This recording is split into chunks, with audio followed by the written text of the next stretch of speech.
Oh, we're live now. Looks like. There's live now. Hello, everybody. Welcome to those Gundam guys and friends. Our every 2 weeks we have a chat thing, and this is it. How's it going? What's up? It's going good. Well, we don't know who's running that board over there. It's Hugo. Hugo. It's his dog. Yeah, Hugo's running it. I do Well, have without the ability to. Oh, I have control of the control room. Yeah, me too. All I don't right. know what that means. I don't know how it works. Or do I? Well, I guess we're going to experiment here. Hmm. George, are you running? Are you?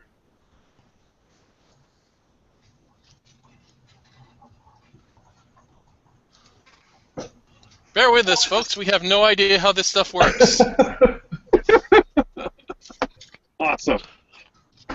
Everybody watching. Both of you just hang in there. All two of you. One of those people is me, so it doesn't count. We only got one. Oh. That's not me.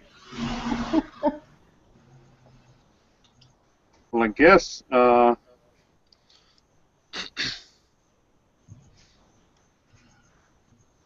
I guess we should introduce ourselves. I guess. Yeah, might as well. We don't have the ability to switch screens, as far as I can tell. All right, well, go down the line. Dan, what are you working on? Hey guys, I am working on the Master Grade EXS Gundam, the same one I've been working on for the past couple weeks. So I'm mostly doing panel lining tonight, and maybe I'll get into decal work, but that's about it. Nice. That's similar to what I just finished a few weeks ago, actually. Yeah, I think we talked about it last time. Yeah, I had a conversion kit I did with that. I'm just doing the basic one. Yeah, you can definitely tell that it's an older Master Grade kit, though, can't you? Oh, there's seam lines galore. Yeah, it's definitely not. It doesn't spoil you like the newer stuff does, for sure, but still a pretty big build. It takes a little bit of time, for sure. Yeah, it's a good kit though overall. Awesome. Well, George, since you're the only one that seems to, you got two screens going. At least tell us what you're doing. It looks like you're working on a DeLorean. Yep, still working on the DeLorean. I don't remember where I was with it last time that I had it on camera, but I decided that I want one of the doors open, so I cut it out. Unfortunately, that also means that I'm going to have to detail all the well, basically the whole inside of the door and all the edges and everything. Same for the interior. There's going to be more of that visible. So working on that, trying to figure out how I'm going to light things in the cockpit. For instance, there's these tiny little photo etch for the cockpit. These are the time controls right here. The numbers on it are like a millimeter high. So best I can figure for how to light that is print out a decal, and hopefully my printer will have enough resolution and opacity in the black ink to that I can just blast light through it and read the numbers, or at least see that there's numbers. Are you gonna light up the flux capacitor? Yeah. Yeah, You got it. that's the plan. And Today's date also on got to it? light up. With today's date on it?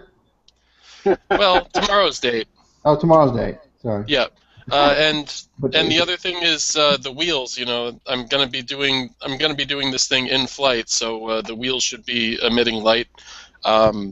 They were originally chromed. I stripped the chrome off, and I was hoping there'd be clear plastic underneath, but it turns out it's black. So I'm gonna have to recast these parts in clear plastic so that I can blast light through those too.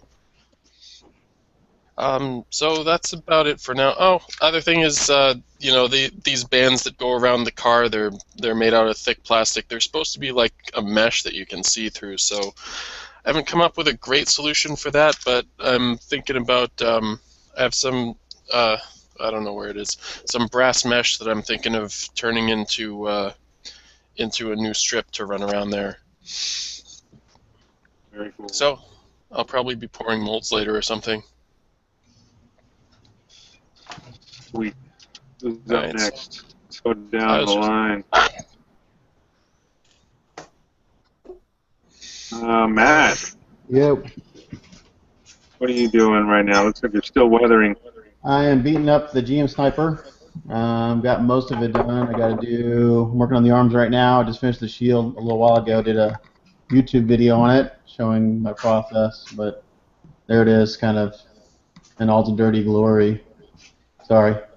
Yeah, I like it so far. Yeah, it's like it's my first time doing all this stuff, so I may have gone a little too far with it, but I'm what the hell is it? There it is. I'm liking the results. I think anybody who's done weathering has always done too much. I speak for myself because I did a lot of chipping one time on a Freedom Gundam, right? Did all this cool chipping effects on all the parts. Well, I did all the chipping on each individual leg and arm and stuff. So when I assembled it finally, it looked like he'd been doing jumping jacks in an asteroid field. So it's really easy. The point is, it's easy to go too far. You know, less Well, is better in this case. So what I found is that I've been going a little crazy with the chipping, but then I cover probably 80% of it up with my rust, and then I go back and I add just very selectively a darker color of the same color that I chipped with. And after you do all the sponging and stuff, the paint takes on the surface takes on the texture of pitted metal. So when you go back and you do that darker kind of chipping effect, it's very real looking pitted metal that's kind of maybe got some new scuffs on it. So I do the chipping first with a light color, and I go back and do my rust stuff, and then I go back with the darker shade of that metal and just do some selective chipping. And then to me it looks pretty realistic, so I'm pretty happy with it so far. Good. It's all about layering. Yeah, exactly. The more layers, like when I first started doing it, it's like, oh my gosh, this is like crap. And the farther I got along, it's like, oh, it's starting to look good. And then by the end, I kind of got my mojo down, and I got Hey, when I was doing the buildings on that diorama, you know, it's just you start with a base color, and it's like, wow, that's really bright. You know, and right. I started adding layers of dust and dirt and things like that, and pretty soon it all comes together at the end. So. Yeah, so this gets a lot darker than I anticipated, but I'm going to go back and I'm going to do some pigments and some streaking on it after all of this is done. So I'll use some lighter pigments. This is supposed to be a desert unit. I'll do some selective dusting here and there. But it's looking pretty good. We're going to go over to Nate.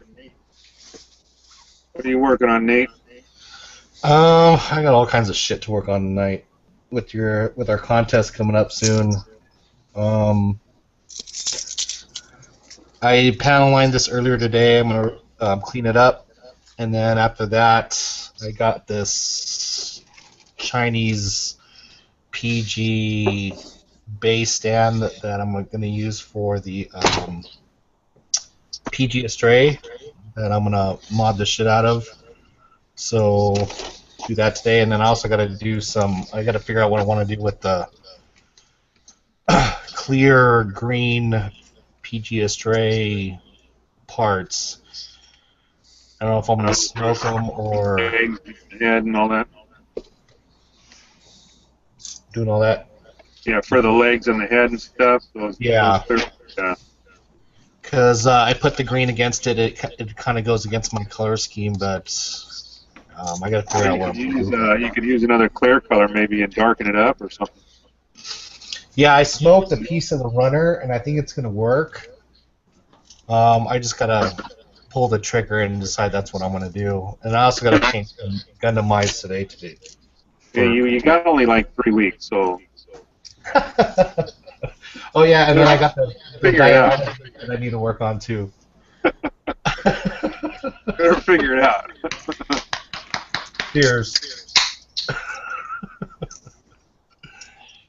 All right. And I guess we'll go to me now.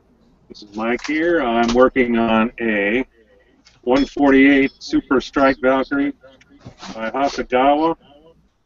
I put some, see if I can get the angle here. I put some lights in the wings.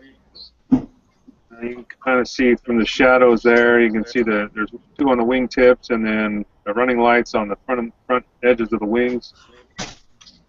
So I'm just figuring out the wiring, and I'm kind of piece this portion together so I can try to figure out, like I said, where the wirings are going to go.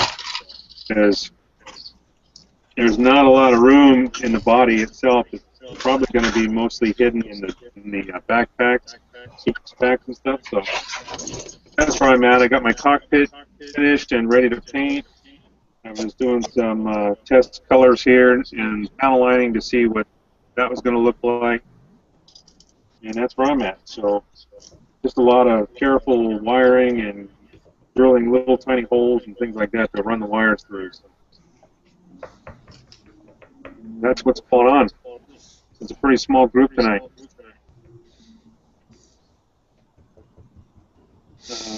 Let's see. Dan, I got a question. Actually, George. I got a question for George. How did you faked out, is that Clem running it? I guess you faked him out. I think so. I know. How did you cut that door out? Because I was curious to know. That was pretty thin right there, and it looks like it would have been really delicate work. Yeah, well, I kind of did the door the hard way, which is I took an X-Acto knife and just scored it again and again and again until finally it went through. And I did that for, I think, most of the door, but not all of it. And then I'm like, hey, I've got, razor saws. Why don't I use those? So for that, all I had to do was score it enough to get through in one spot, and then if I could poke the razor saw through, then I could just cut the rest of it out. And I'd usually have to do that like at one point on each edge because this thing can't really do the corners so well. And of course, this bit is pretty delicate. That's I think it's going to be reinforced when I add some detail for like car models almost never have adequate detail of the interior. They just kind of have a big piece of plastic that goes on the inside for all the windows and nothing really for like the frame where the door meets the rest of the car, things like that. So as I add that stuff, maybe it'll get a little more stable. If not, then I'm just going to have to glue it down to the windshield, and that'll keep it stable. But razor saw. And I also use the razor saw to kind of deepen all these lines on the car body because they were engraved a little bit shallow. I don't know if there's really any left unmodified for comparison. And I screwed up in a couple places, so I'll have to fix that. But yep, good times. And been looking at various resources to try and figure out what I have to build exactly for the hinge and the piston that opens the door to make it look right. So it'll be interesting. I'm sure it'll be good enough, whatever I come up with. I see. Okay, I see how we're doing this now. I just saw the message. Message? Yeah, there's a message telling us how to present to everyone. So. Oh yeah. I kind of figured that out midway through, but then that was about the same time Clem started doing stuff. So anyway, if I don't know how many viewers we have, if any. If anybody's got any questions, I'm monitoring the chat room. So 7 watching now. Yeah. So throw it on the chat line, and we'll answer it as best we can. Or if anybody just wants to discuss anything in general, we can do that too. Yeah, we should talk about World Cup and stuff like that. And anybody here in the room have any thoughts on that? I don't know if anybody here has actually entered World. I certainly don't have any thoughts on it. Well, it was something we were thinking about talking.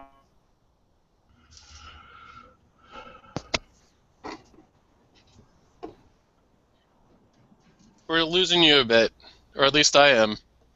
Yeah, it's cutting in and out. Yeah, but for someone like me, that grew up on Macross and Robotech and stuff like that, it was really kind of cool to go see the girl who has been the voice of Minmay since 1982. She was there singing all the songs, and did a meet and greet with everybody, so that was kind of neat. And then there was some Don't you nice. kind of find that it ruins it a little bit though? Now that you can put a face to it. Well, what's remarkable to me is that she still looks really, really young, and I'm trying to think, how young was she in 1980? You know, when she was doing it in 1982, before she moved to Los Angeles. You know, it was like she doesn't Well, look like she's in her 50s. But one of the other actors, the voice actors, was there, one of the Bridge Bunnies, and you could tell she looks like a middle-aged woman, of course, but the singer, yeah, you know, she really looks really, really good for someone that looks like she's been doing it a long time. You know, so anyway, anybody else been in any shows lately? Matt, I don't know if you've been to any. no, there's nothing that happens around here that I've been to. Um, no, nothing exciting. Nothing exciting. Just leave me alone. Let me weather this kid. No, I mean, the only thing that's exciting to me is that I finished the Kshatriya finally after. Yeah, this is the same commission, right? The same guy, Same guy, yep. same customer, I should say. Yep. See, now that you're presenting, we can all watch what you're doing and provide loads of helpful advice. You can, because I have no clue what I'm doing. Go for it. I'm Well, a open lot to of times, suggestions. And by helpful advice, of course, I mean like backseat driving, Yeah, basically. totally. I don't care. Doesn't have to mean I have to listen to you guys. sometimes the best techniques are the ones that are improvised. You know. This is all improvised, so it must be awesome. Yeah. Yeah. No, like I said earlier before we started broadcasting, this is all new to me, so I'm just kind of.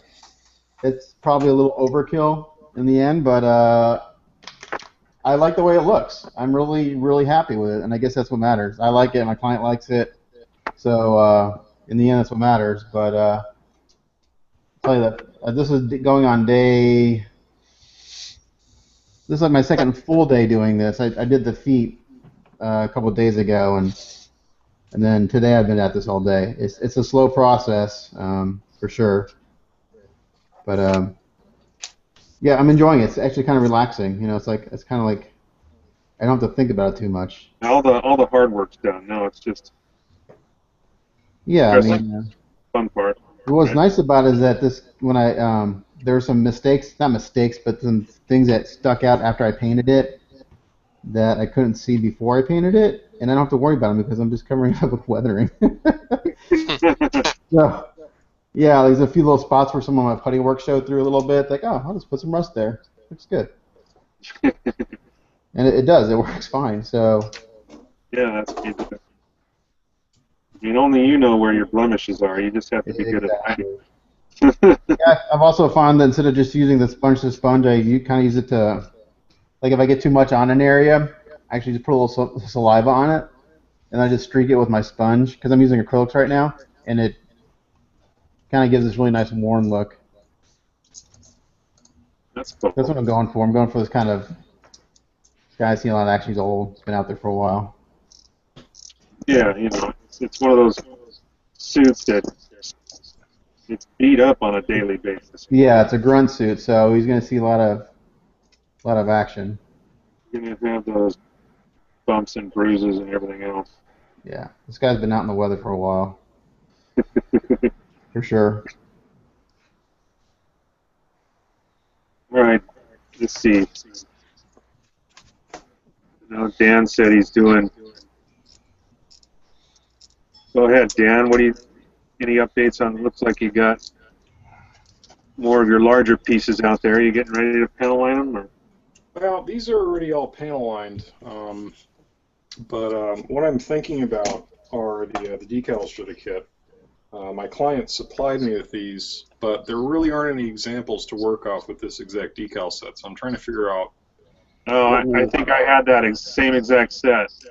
Yeah. Do you have any recommendations? I mean, obviously, some of the larger ones are for the fuel tanks, and that's what I'm trying to think of. Yeah, right now. what I did is I actually looked at some online pictures of other people that had done the conversion, and you'll see quite a bit of those actually used. But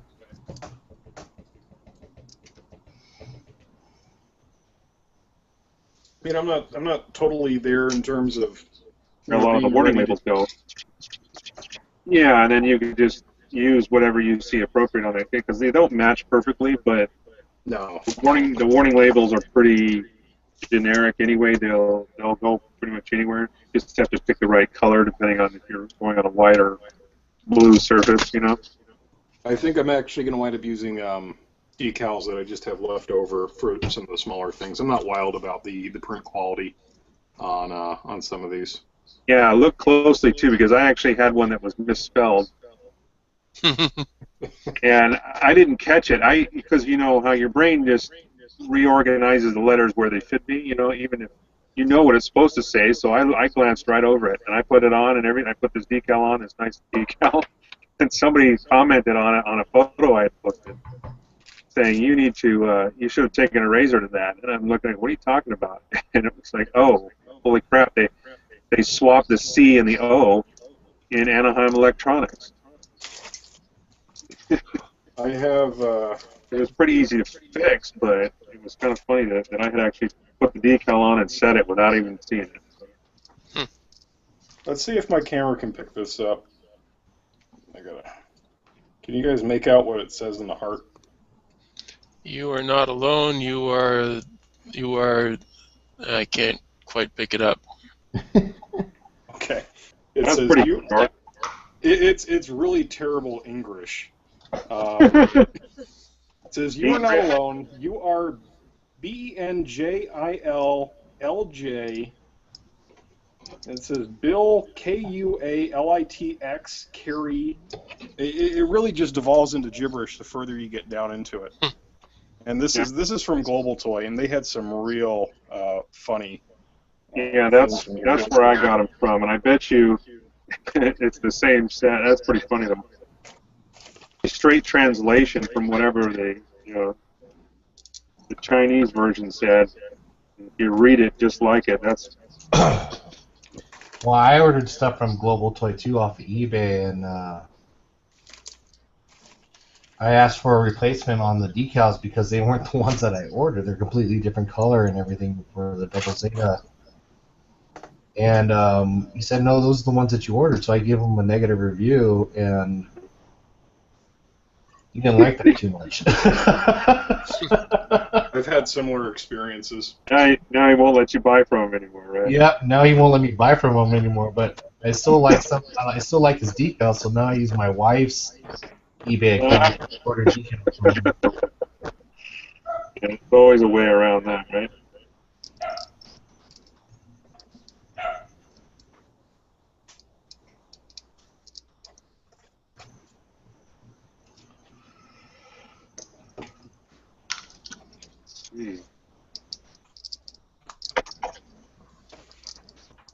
We're missing some of our regulars tonight. Oh, they're probably out getting sushi or something. Yeah. Maybe they'll be on later. Or they're like, oh, Mike and George can handle it. Hey, we're doing great so far. Yeah. Improvising it. Well, let's see. I am very well known for my charismatic personality, my magnificent stage presence. You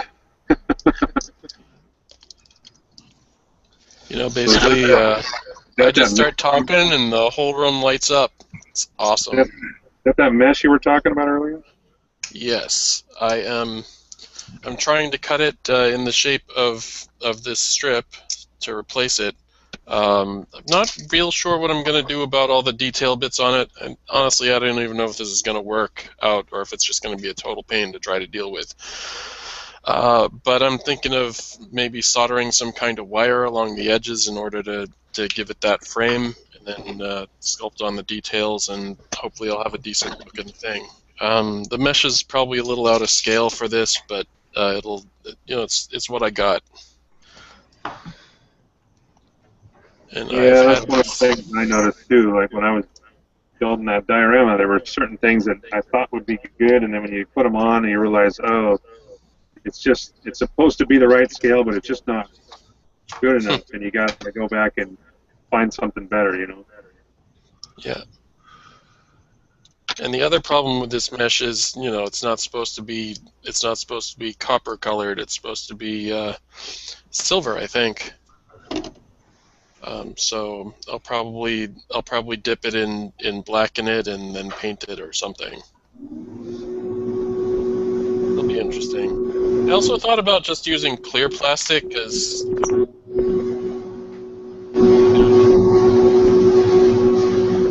Vacuuming? ahem. I thought about doing clear plastic and then like frosting it with silver paint, like just enough to give it the color, but keep it able to pass some light through. Because the one thing that like really bugs me about these strips being opaque is these signal lights on the front of the car are covered up by one of those strips, and you're supposed to be able to see those signal lights through the strip, and that's kind of the main part that I'm not happy with these things. Like the rest of it I could kind of take it as it is, but you know, I really want to be able to see through the front and get those signal lights. And if I do the front one, I should do the back ones too, so it'll match. And I'm kind of bummed out that this is not going to be at all ready for tomorrow, but hey, that's life. I can't chase deadlines right now. Date's muted.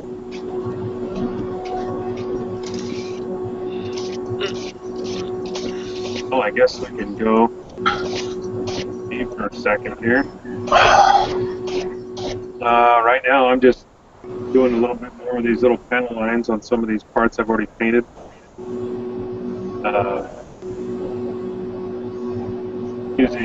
I'm really liking the way, this is the first time I've actually started using the history color stuff out with acrylics, like paint.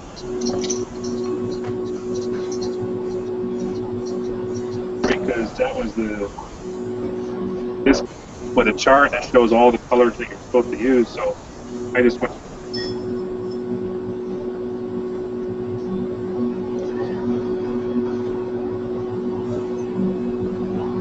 really nice to paint it pretty quick, and they dry pretty quick, and then That's better. yeah, who was that? Who was making all the noise? As Matt. He probably got his exhaust fan on, or his wife's doing laundry. One of the two. So yeah, I'm just doing that, getting some panel lines done, and then I'll start test fitting some more of these parts. I've still got to assemble this in an order where I can run the wires through. So I got to take the instruction booklet and kind of modify it as far as the order of assembly because of the different things that I'm trying to install on this. Right, counting all the lights, and somewhere around 14 or 15 LEDs are going to be used. So, slow and go process. The last time I built a Valkyrie was back in my hand painting days. So, certainly. Was that one of the Hasegawas or one of the old kits? It was an old Bandai. I don't even think Hasegawa was around, or at least I didn't know about him.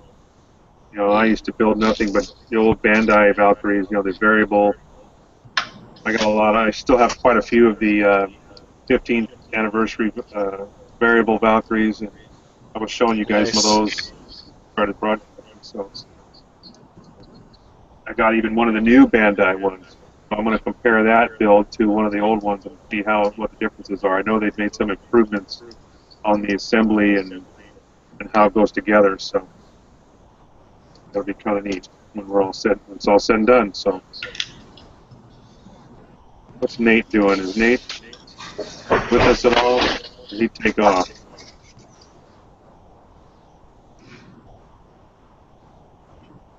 No, he's muted.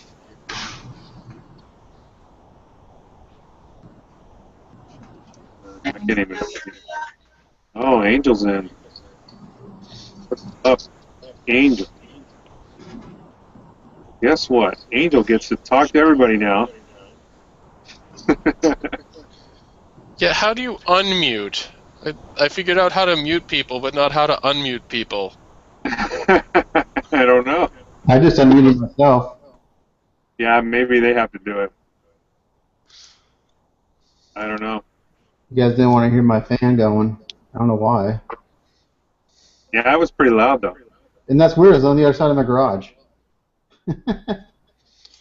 So we're looking at Angel's screen here, and I'm trying to figure out what we're looking at. It looks like we're looking straight down at it. It's way high.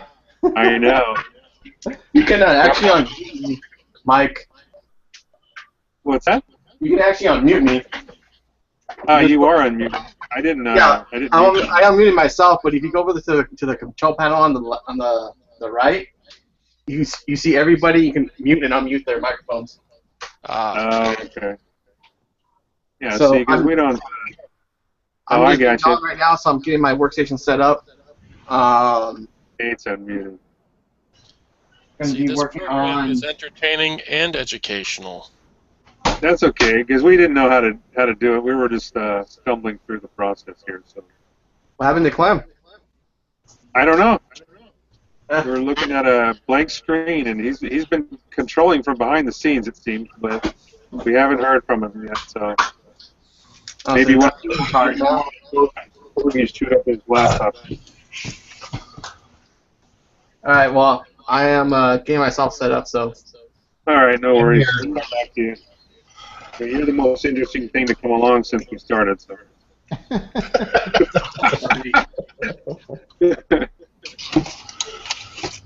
I'm here. My beers are freezing in the freezer, so I had to move them real quick.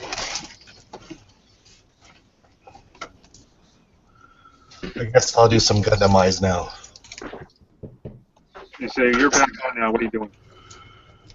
I want to paint the eyeballs, or the camera lens, or whatever the F you call them. Oh yeah. Primary optical targeting sensors. We were talking about those parts earlier, those clear parts. Are you going to clear them with another green color, or are you going to try to change it up with something else? Well, I didn't want to do that tonight. I wanted to do at least the head, because I have the head painted. So, because I have the LED for the head. So I'm just going to put a clear yellow over it, and then everything else black. And then I also have the eyes for the strike that I just got done panel lining, that I need to do eyes for that as well if I can find the freaking thing.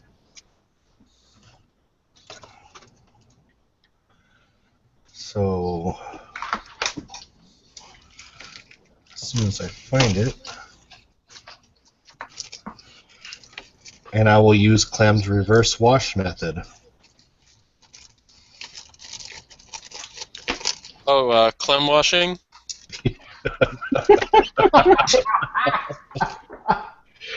That's when we have to see if there's sun striping.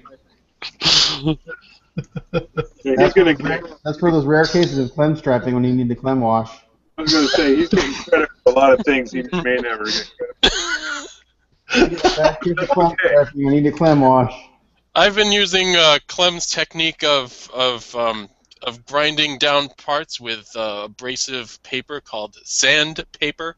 Nice. you call that Clem grinding? You know, grinding. Jeez, I hope You know not. he invented this stuff, right? What happens when he doesn't show up? Well, that's right. You know what happened to you didn't show up. What's happening to you too. So, well, sort of about That'll teach him. play, man. Thank you, George. Thank I'm everybody. the whole time. I've just been on mute and ignoring. Oh, here we go. I'm grinding today. Back there listening to us, just waiting to strike. I believe he has a whole video series on clem grinding.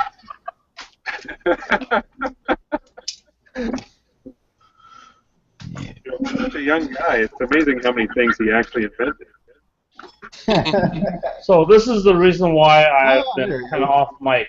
Oh, and Glenn presenting. I'm off mic because I'm Angel and cleaning Clem my get on at the same time. What are they doing Oh, he's beforehand? packing. Packing. Look at that. Packing a house. Oh, wow. Oh, no tools on the wall either. Damn. Are you moving? Yep. Yep. Where are you moving So, China has been deported. Yes. to? His visa is expired. So that's why I've been on mute. But you guys have been doing a great job. Carry on. I told you he was watching us. Okay, we can continue talking about it now. Yeah, yeah.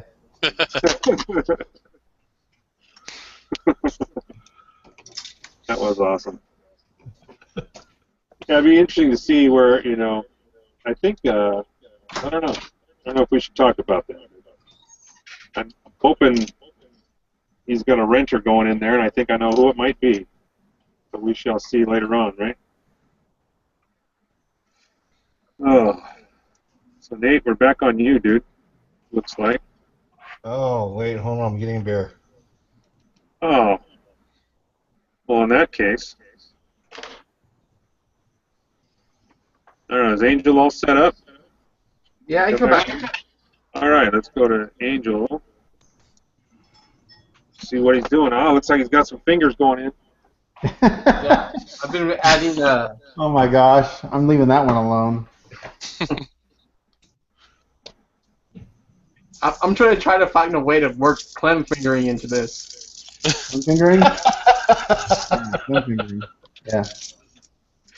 So, been working on these fingers, and I got some epoxy putting on there, trying to get it the shape I want. And I'm just kind of taking a look at how this is going to be shaped out. So now I need to make the palm for it while I'm waiting for all this epoxy to dry up. So I'm just putting it together real quick to take a look how this is going to look. And I'm going to get some styrene, start cutting the palm out, this area here out for it. So that's what I'm going to be working on right now. Cool. I guess when I said you got some fingers going in, that probably wasn't the best thing. No, that was the best thing. Yeah. That was the Thing best was, thing you could like, have said in that situation. I walked away and just realized what I'd said after I walked away. I was like, wow. Maybe put I thought you said it on purpose. I thought that was the whole idea. Was Sometimes the best things are just accidental, right? put a little innuendo into the program. All right, so let me show you everybody here something here. I showed this earlier. This just arrived today. Let's hoping I get to use it in December, right? Yeah, definitely. I got my new passport renewed. It finally came in. Actually, it came in a lot quicker than they said it would. It said it was going to be like early November. So instead of like 6 weeks, I got it in 4, I think. A little under 4, yeah. Oh, Angel likes touching that hand. Huh? I said Angel likes touching that hand a lot. Just don't take a black light to it later. That's all. That's gross. Oh, Oh, are we going to see some DNA evidence or what? Yeah. Clem lighting. we were at 11 people watching the broadcast before I said that, and now we're at 10, so somebody got offended. And left. Yeah, where's Grissom when you need him, right?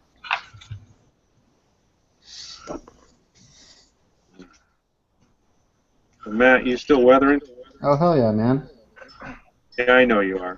I got an Well, arm. we I got. I'll get the arms done tonight, and then I gotta do the weapons. I see the shield over there. That looks pretty beat up too. That's Yeah. nice. Oh yeah. That's killer. That's. I guess it's okay. it's pretty beat up. Okay.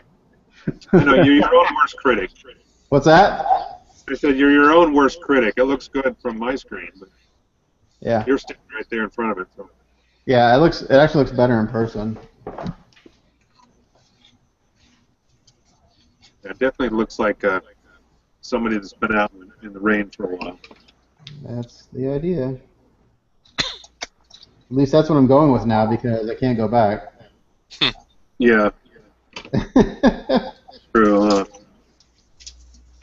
Yeah, just remember, the first time I did that, I overdid it. So it's okay. What you learn. That's how you learn sometimes, you know. I think one of my problems is that the sponge that I bought, I wish it was like a tighter sponge. Like when you go to dab it, the pattern's too big.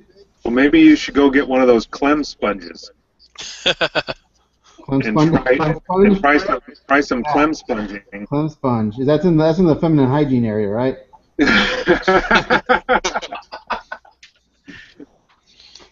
think my wife might have one.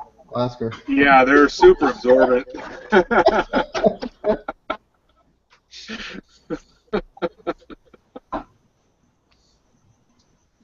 Oh, that's horrible. All right, George, how's it going?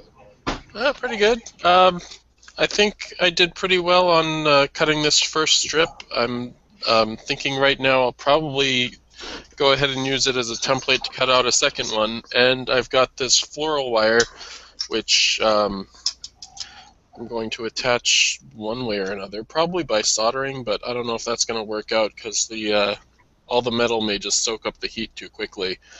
That mesh might melt, but I don't know how fine is it. Melt? Well, you're saying it's too hot. It might distort too much. Is that what you're talking about? No, it's like when you solder something to like a large area of metal, the heat will spread into all that metal, and if if you're not heating up the area you're trying to solder faster than the surrounding metal is cooling it, then you'll get a bad solder joint of some kind, either a cold solder joint or maybe just no solder joint. You're not running wires through it anyway, so don't worry about cold solder. Well, I mean, a joint that falls apart is a joint that falls apart. That's what I'm concerned with. I wanted to stay put. So I'm hoping that the solder will do that and look okay. And you have a regular lot of soldering gun, variables. or are you going to use? What's that? I said, do you have a regular soldering gun, or are you going to use a torch type soldering? Just a regular soldering iron. Yeah, I'm not sure. I've never tried that. I have one at my work. It's like a butane torch, and you can use it as a torch or put a bit in front of it and use it like a regular soldering tip.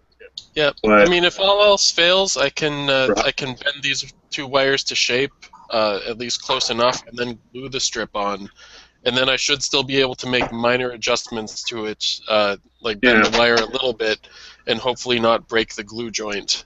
So that might be another way to do it. Yeah, I don't. CA glue might be too brittle. Right? We'd have to go. CA glue will be okay as long as I don't have to flex it. Yeah, exactly. I'm gonna have to flex it a little bit to get the shape. I'm gonna get the shape close, but then I'm gonna have to flex it a bit to get the shape to fit the parts that it's connecting to. So I don't know. It'll be interesting. Now that mesh are you going to be putting it over that part, or you're making something to go in place of it? You understand my question? Yeah, I'm replacing the original plastic part, except for. So you are going to replace it. Okay, I thought you were originally saying you were going to put it over the top of it to add some detail to it. Your plan is to actually replace it. I'm trying to get transparency because there's the signal lights on the front of the car that get covered up by one of these strips, and if you look at there's no photos on the box that show this, but if you look at reference photos of the Back to the Future DeLorean, you can see those amber signal lights through the front mesh, and so I want that. So cool.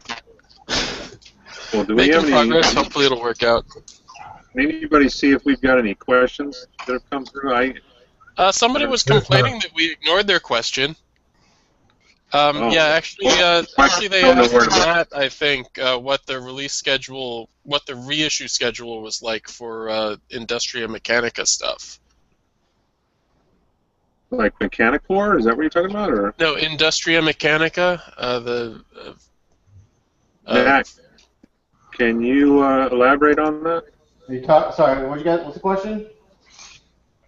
Let's see. How often does Industrial Mechanica reissue their molds? It depends. Mike does what he tries to do is he tries to only release them once, and tries to keep kits rotation. If he gets enough demand for a kit, he'll rerun it. But as far as redoing the molds, I don't know. I mean, I think he tries to get the normal 40 to 50 out of a kit. I guess it's up to his caster. But as far as like re-releasing kits, he tries to do one run and then, because he's got a bunch of stuff in the pipeline he wants to get out. So like the Breagle, he's gotten a lot of requests for the Breagle, but he's done with it for now until that Toad comes out. So once the Toad's gone through a run or two, then I think their Breagle will be re-released beginning of next year, towards the middle of next year. As far as redoing the molds, I don't know.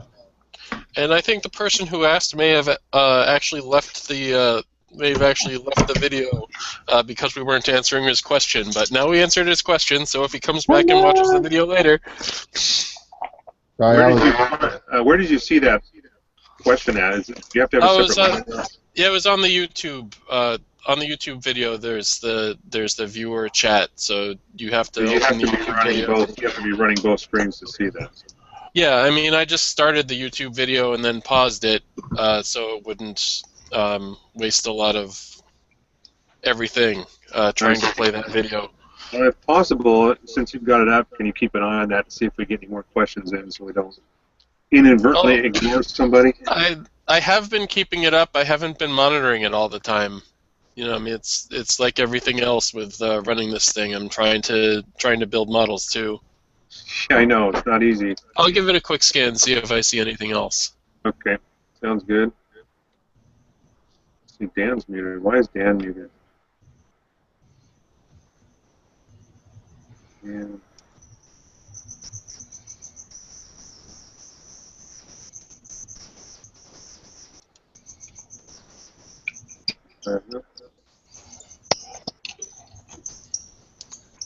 Right that. Okay. No, it doesn't look like there's any other questions right now. I'll check back in a few minutes and see if there are any new questions. All right, cool. I can't get Dan unmuted for some reason. Let me see. Try that. Nope, it's muted. Yeah, I was just going to go to you to see what you're up to. Decided on the decal placement at least. So. Oh, let's see it. And I've rooted through my decal bin to find some stuff I could use. So I got 4 different sets here that I can pull from. Yeah, that's what I did too, especially with the little warning symbols, Well,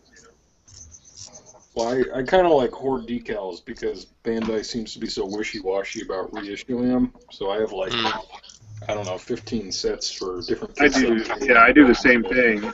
Especially with used ones, you keep the sheets of what you didn't use. And in fact, I think I used a couple of warning labels from the new Verka or something like that because I had extras when I bought the double fin funnel that came with an entire new set of decals.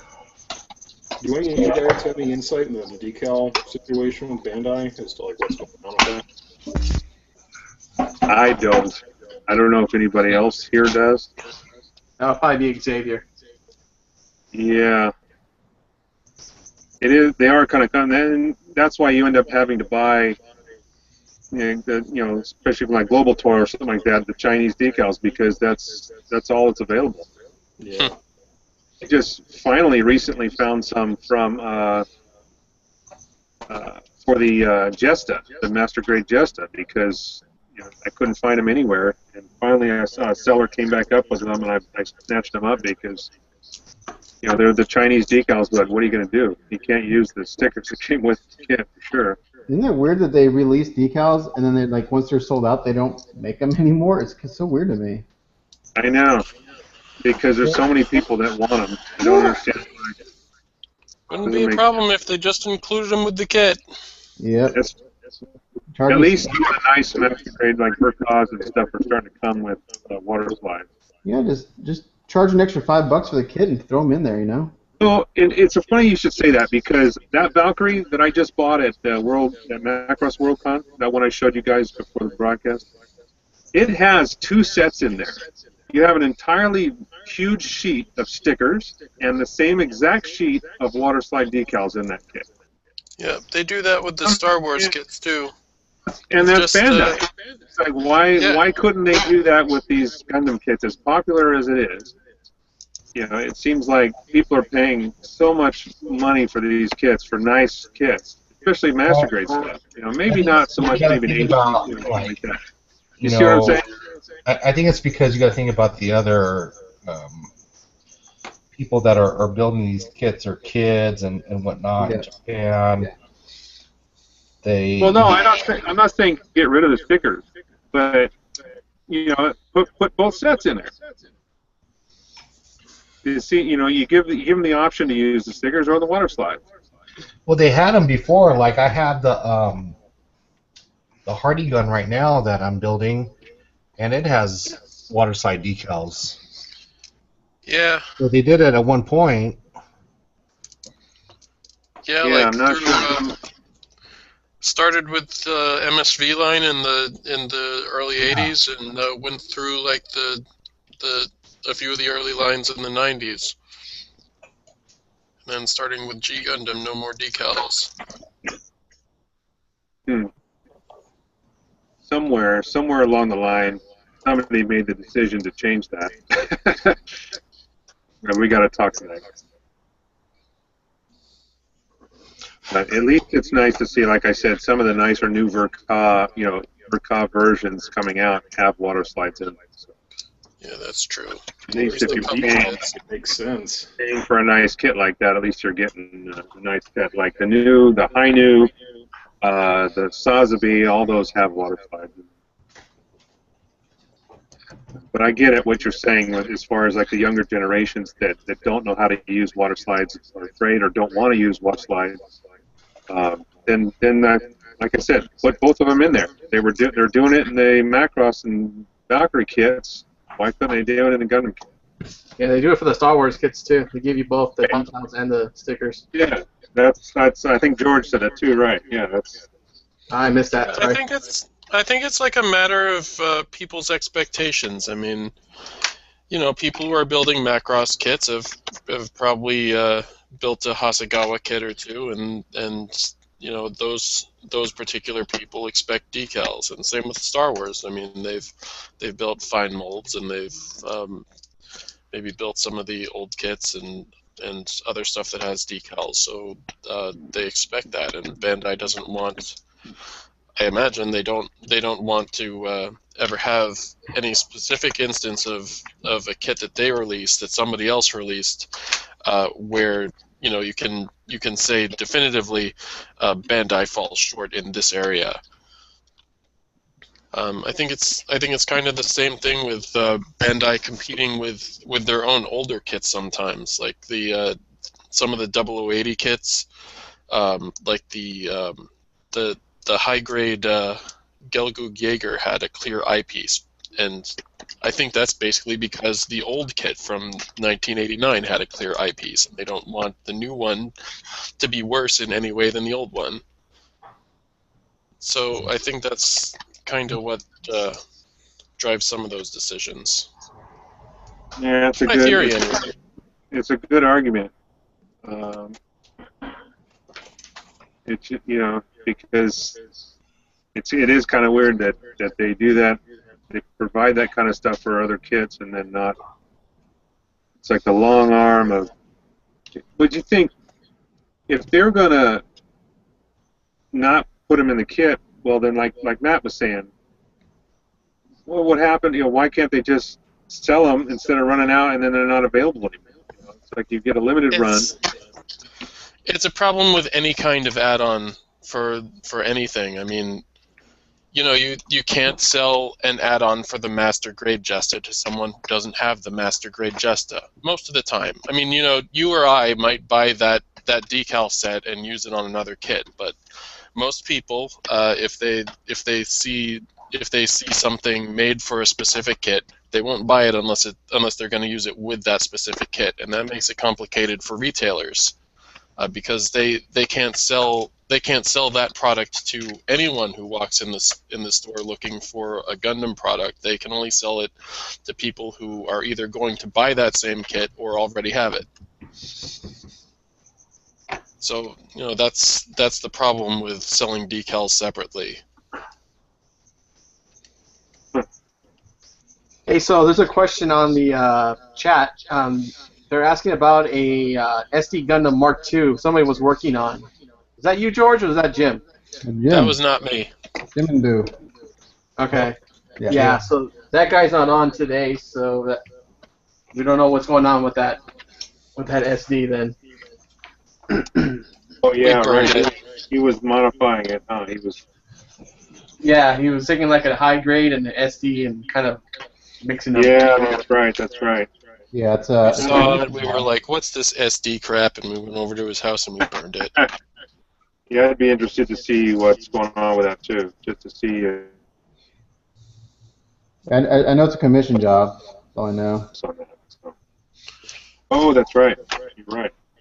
Someone saw his RX-78 and they really liked it, and they wanted an RX Mark II. Yeah, he's not been available or not been on in the last few broadcasts. I wonder what's going on with him.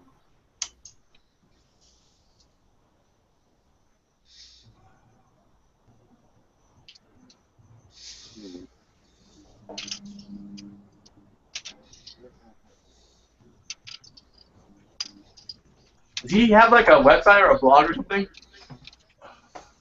You got a YouTube channel, Jim and Boo. Maybe you need to spell it out. I'm not sure if it's 2 M's or 1 M, but it's I think it's JIMINBOO. Just look at his YouTube channel. Yeah, that's his YouTube channel. It may be 2 M's. I'm not sure. Let me see. Yeah, I think that's it. Sorry, my hands are full of paint. I don't want to touch my keyboard. I found it. Thanks. Otherwise, I type it in.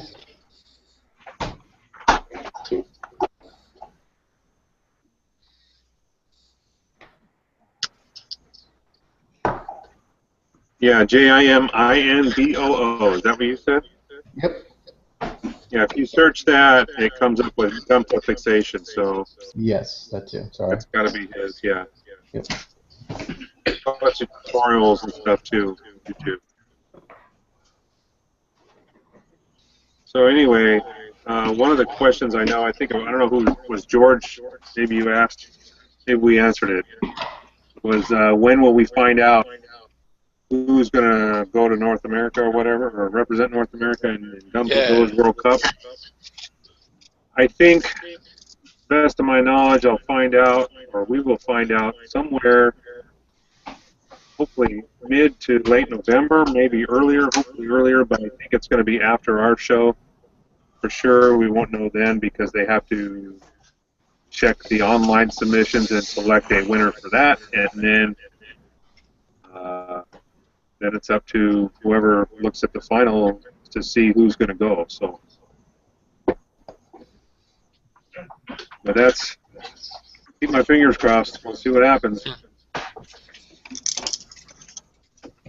Anyway, Nate, you got a bunch of stuff going for your diorama, right?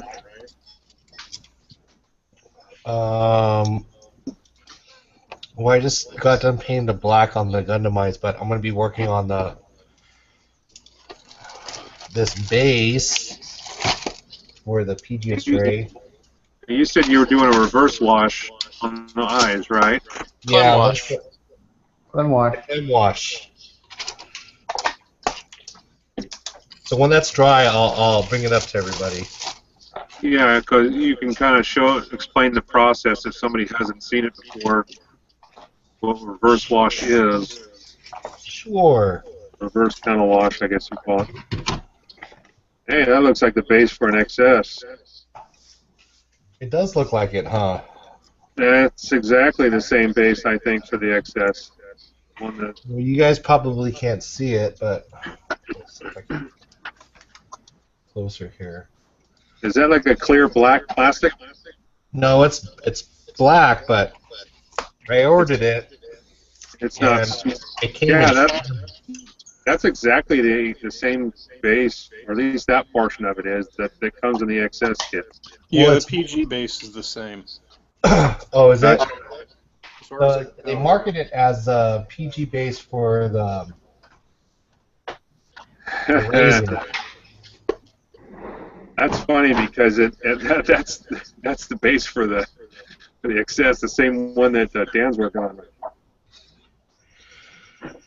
And I was having a hell of a time trying to find out how I was going to mount the PG Astray on base because I needed it to be elevated. And then when I got this, I actually ordered two. I ordered a clear one and a black one. When this came in a couple days ago, it was completely cracked. Let's see. This actually goes somewhere around here, I think. And then these two parts come here. Now, I was thinking that this front part here, I can use it to mount the shield and the sword and the gun, whatever, the armory, and then the kit actually would be sitting up here. But when I came to look at the kit, this whole thing was just completely smashed. So I just recently had to cement it, and I talked to the guy, and he's going to give me a discount or some bullshit like that. But still, it's going to take some work to fix it. So I don't even know if I'm going to do that to just to show off the shield and the sword. I think I might just do some plot plate and some mesh and stuff here to make it kind of blend in with the kit itself, and go from there. I intended to actually kind of do kind of a shoebox thing, but I couldn't find anything really to make that happen. So now I'm just working on this. Now, you see those two smaller holes? Yeah. Do those holes have like a keyway down in the bottom of them? A what? A keyway, like where if you were to insert a pin, it would have to fit a certain way with a key, like a keyway that you have to put in and turn to lock it in place. No, they're just look like just regular holes. Oh wait, no, yeah, you're right. You're right. Keyholes, yeah. Missed my opening for the what's a keyway joke. Yeah. Well, you know what I mean. It looks like a keyhole. You've got almost a complete circle with a notch coming off one side of it. Yeah, can you see it? ¿Dónde? To the access base. Because those holes are actually where on the XS base it has a small little stand for the core fighter. Oh. Sticks in holes on the side. Yeah, I have the access base right here. So maybe I'll just copy your Yeah, copy. let's go to Dan, and I'll tell you. You'll see what we're talking about. Yeah, there's Dan. Okay. Yeah, you see that? Yeah. I told you it's the same. Yeah. See, so you got those. You can put the core fighter on either side there, and those little holes together. I wasn't going to use the core fighter, so I ended up covering up with plot plate. So the only Maybe difference I'll do is the same thing. I'll cover it up with plot plate, and then maybe do some clem striping, and we'll be done with it.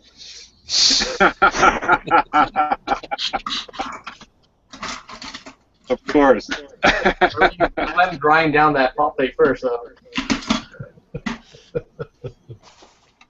Okay, we got a question. I don't think we addressed it already. How best to pin a G-system kit to preserve articulation and still make it easy to disassemble for transportation? Oh God. Yeah.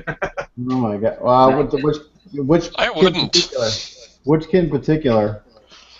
Yeah, I want to go to Matt on this one because I know you do a Unspecified. lot of resin stuff. Yeah, which Any kid? kid. Is the Which person kid? still there? Which kid are they referring to?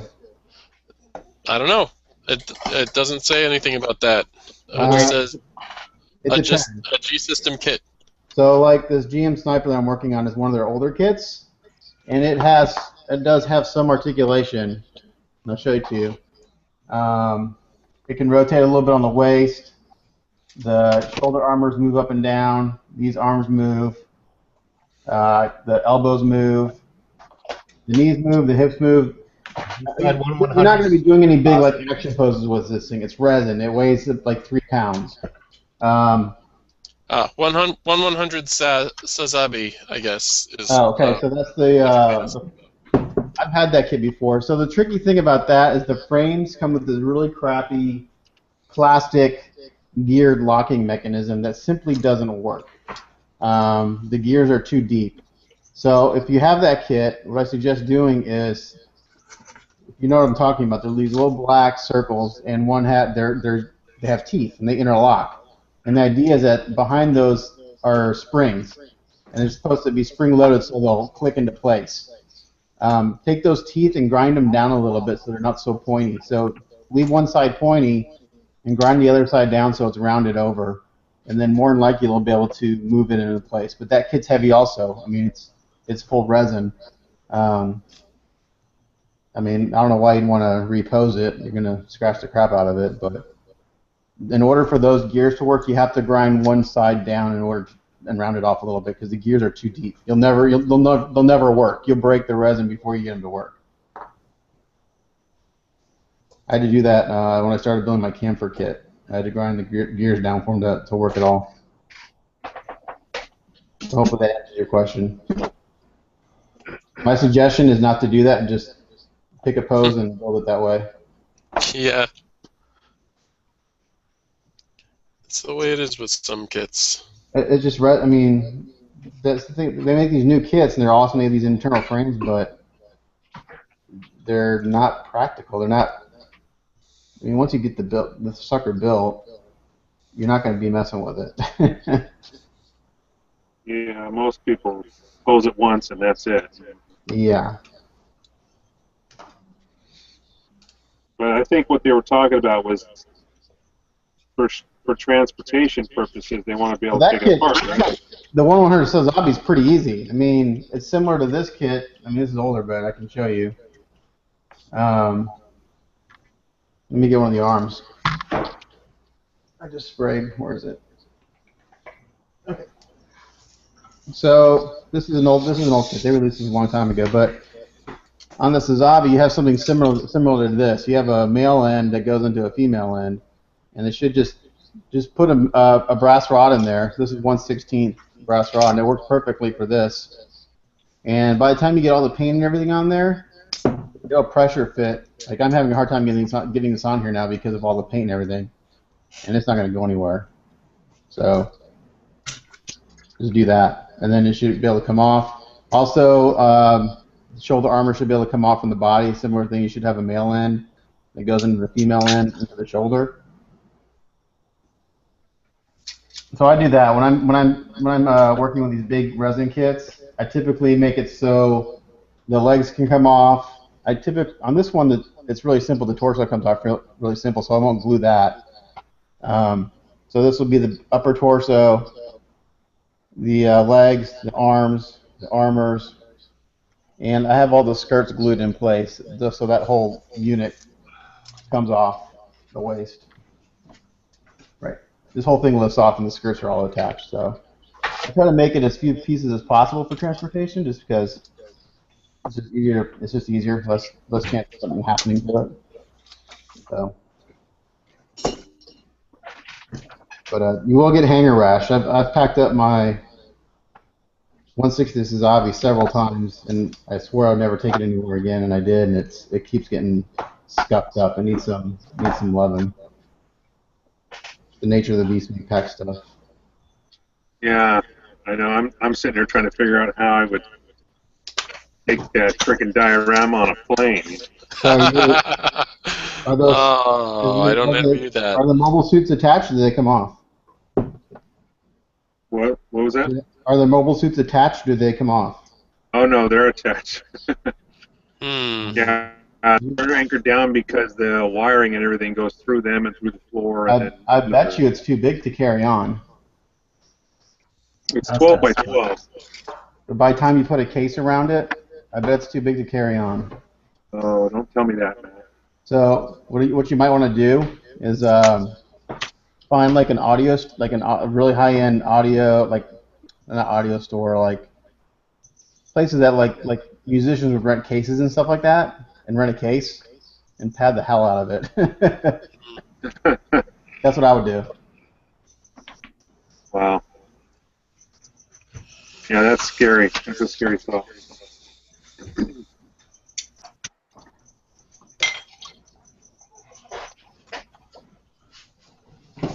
Yeah, back when I won, I basically took that diorama partially apart and put a bunch of pegs and stuff in it so I could kind of take it apart and transport it.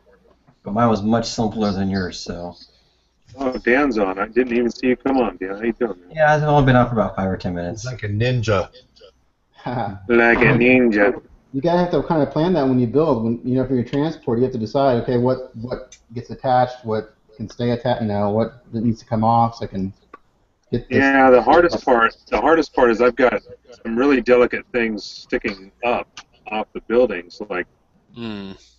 the photo etch fire escapes, and so if I did have that, that's what scares me the most about having to pack it, especially the way baggage handlers are already. Now, this is all assuming that I'm going to go. We don't know that yet, but I still have to kind of plan for it because there's really no time to do these things. If last minute, if the time comes, you got to be ready to go. Yeah, I'd check the dimensions on carry-on right now and get cracking on it. Yeah, I was thinking about. I've seen Clem the way he transports his diorama, and it's just in a Tupperware box that it fits right in. And I'm wondering if I can find anything similar to that that's just big enough for it to fit in there, and then I can shut a lid on. It doesn't have to be very tall, just square, only maybe about 6 inches high, because I don't think anything's higher than that. I don't know for sure. I haven't done the measuring, but it's a 12-inch by 12-inch. And then last time I went on a flight, carry-on said something about, I think it was 12 by 18 was by certain height with. Yeah, hopefully meet the height. Well, I mean, yeah, it We'll have to carries check. on by itself, but by the time you pack it and put it in something, Well, if I carry on, I don't have to worry about packing it as hard as I would. Yeah, because the thing's gonna sit on my lap. I'm going out. Unless you don't get on the plane early enough and they say, "Oh, we're gonna have to check that for you." I hate that. Dude, I hate that. They should have one carry-on overhead per seat, and that's it. That it would work. I mean, but whatever. Airplane rant. You know what I'll do? I'll wear three days worth of clothes, so I don't have to carry my clothes. I just have to have. Just wear them all. Yeah, I have three layers of clothes. So I just take one layer off a day. You have to wear You get to check 2 bags. That's not the problem. The problem is Yeah, I would check the clothing bag and carry the damn diorama. oh yeah, definitely. That's what I'll do. I've got one you can use. I got like a big soft duffel bag, so that way you can bring your clothes back in that and bring your kits that you're gonna buy there in your square suitcases. Right. I took that duffel bag all squished up in the bottom of the suitcase, and then pulled it out, put all my clothes in it for the way back, and put all the kits in the square suitcase. And check that. Well, he's gonna have one extra bag because they asked you to leave your kit there for at least a couple months. Oh, you do? You leave your kit there? Yeah, well, that's what I did when I went over there. What? I left mine there for like 5 months. Really? Yeah, Well, how the hell to get back? they shipped it back. How'd that work? Intact? Yeah. How that worked. They packed it really, really good. So I was going to say, yeah, they better take some pretty good care with that for sure. What are you working on? What are you working on, Dan? I know we're sitting here watching you, but we haven't talked about what you're working on. How did Me? Dan Oh. get his tagline to work? Dan Salas. Yeah. I'm weathering with paint chips, which I really like to do with toothpick.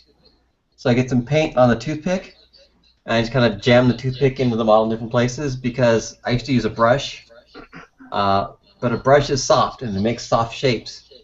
And real Yeah. paint chips come from the object running into some other hard object and scraping paint off. So I get some, color. In this case, I'm using silver because the mock's not super realistic, and it's got a dark color, so the silver's going to show real nice.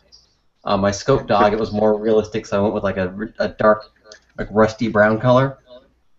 But yeah, I basically get some on the toothpick from a little thing down here, and just kind of look at the thing and think of where would something hit this thing, and then just kind of, smash the edge. Clem scraping. So where the hell were you 3 days ago? No, this is Dan scraping, okay? If he gets Dan Dan, always has a Dan scraping. gimmick.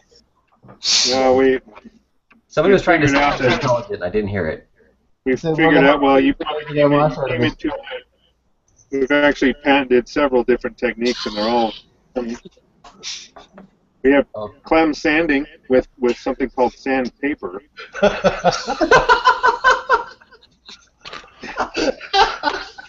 It's paper with a material, either sand or something like sand, affixed to it. Oh, we're all Yeah, gonna this conversation started a long time ago, Dan. Patent law in America's really gone to hell. Patent anything.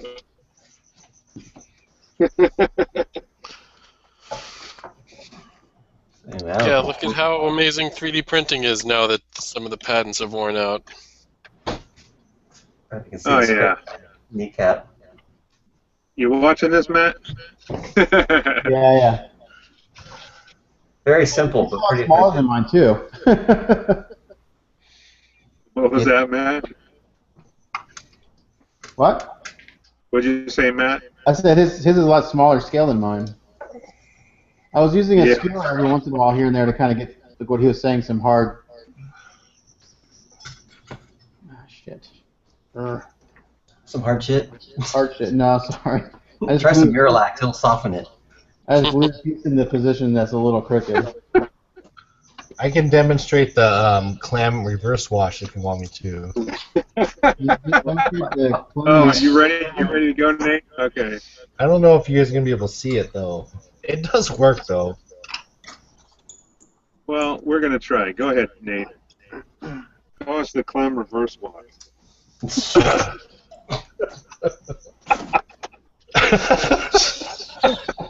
Show us the Clem driving.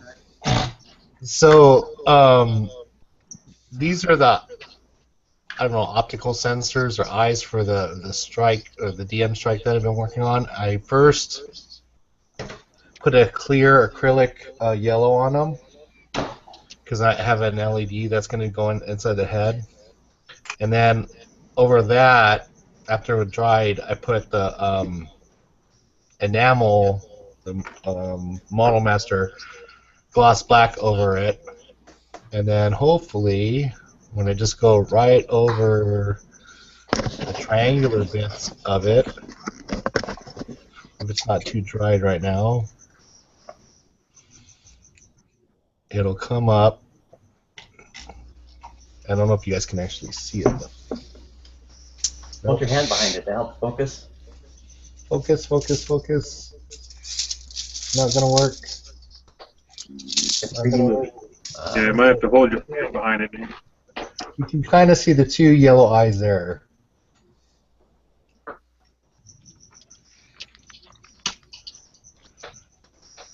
So basically, what happens is that the lighter fluid that I put on the Q-tip doesn't affect the acrylic color that's underneath the black enamel, and so it stays there. And so you just have the two yellow lenses that make up the uh, optical capability of the Gundam. And you can't really see it, but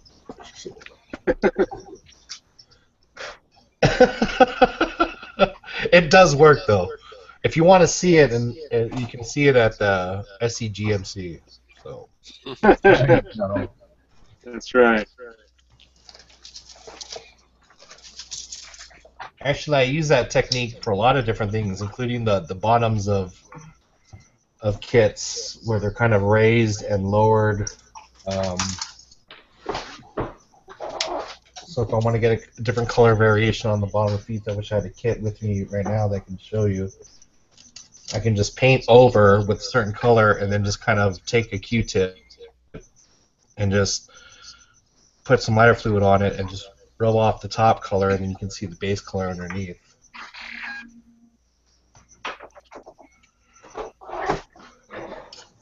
So I mentioned that at Dan's house last weekend, or was it last weekend? And I didn't know that Clem came up with it, so there you go.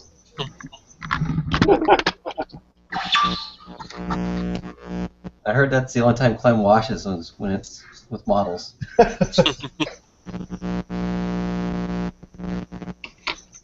Got some feedback. Anyways, I have a question for everybody. Yeah. Okay. So I had my first encounter with decanting matte Mr. Super Clear. Okay. And you guys can't see that. I was a little bit surprised at the, I guess the opacity of it.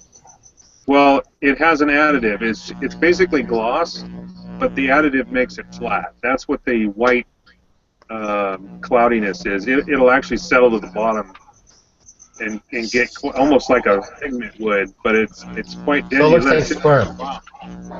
Huh? Yeah, it does.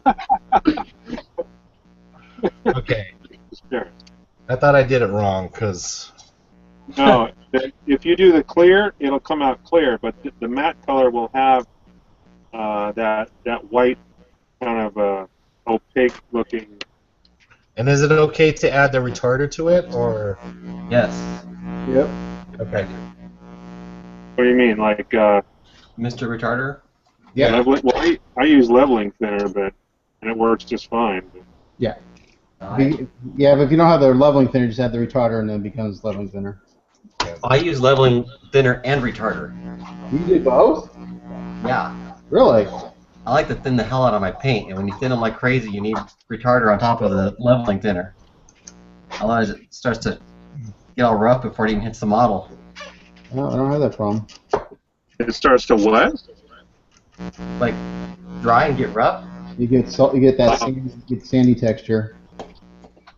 Yeah. I don't have that problem. So, question for everyone: what's the advantage of decanting it versus just buying the 10 ml jars? Because you can't possibly find enough 10 ml jars. You get what you can get. Yeah, Ton you of can get a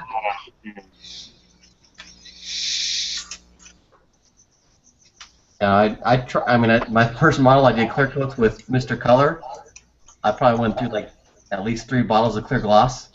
Mm-hmm. So, and that was like all the store had. It's like, okay, this isn't going to work long term. That's why I tried decanting. And you get a bunch out of that free bottle. I think I've used everything since everybody's tutorials. This stuff is by far the best. What, the Mr. Color? Huh? The super clear? Is that what you're talking about? Yeah. Yeah, it's awesome. It's really good. Well, how many? After you decant that, how much is in there?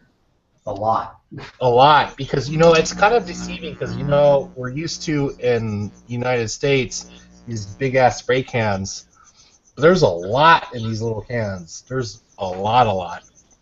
You know what I did too when I got down to where there was really nothing left? Is I took a can opener and I actually cut the top of that can off. Did it explode? No, you gotta. Well, yeah, okay. Let me back up. You don't just jump into it and start cutting. Yeah, you do. You pierce it and let it. Whatever gas is in there will vent. It's not going to be a lot because it's almost empty. But once that's vented, you can cut the top off and actually get whatever's left in there, and a nice clear marble while you're at it. Yeah, if you switch to me real quick. Yeah, hang on a sec, Dan. I'll be right there. I actually have an example between Future and Go ahead, Dan. here right now. This is I decant my stuff in here. So here's my flat clear bottle.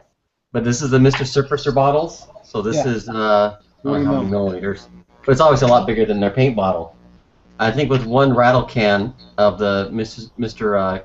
Clear, I can probably do 4 of these. I would guess. Wow.